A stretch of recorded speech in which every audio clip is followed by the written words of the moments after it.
राम भाई साहब किसान की हालत सरकार ने उस कुत्ते के समान कर दी जो घर का ना घाट का। भाई साहब ये सत्य है, कड़वा है लेकिन सत्य है।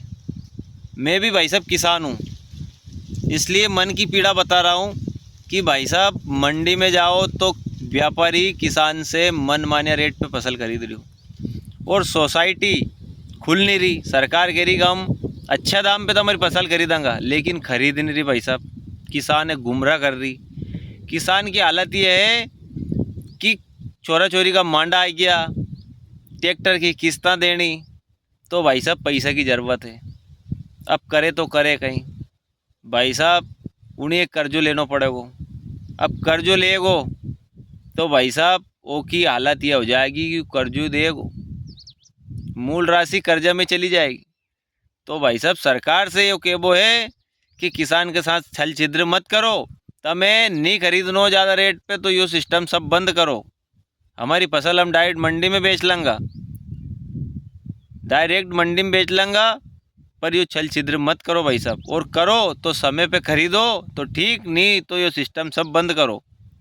आणि सिस्टम का चक्कर में हम उलझ रिया, ना तो मंडी में बेच पा रिया और ना तम खरीद रिया। और यो नयो सिस्टम और चालू कर दियो कि बड़ा किसान को तो सिलोडी बुक नहीं होगा।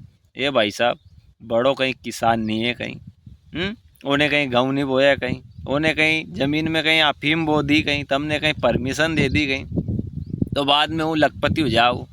एक कर्जो तो उन्हीं देनो न भाई साहब। तो सरकार से यो कहबो को फर्ज है भाई साहब हमारो कि किसान के साथ छल छिद्र मत करो। किसान भाई साहब जाग्यो है नहीं तो तमें नहीं सोबा का सांसा पड़ेगा।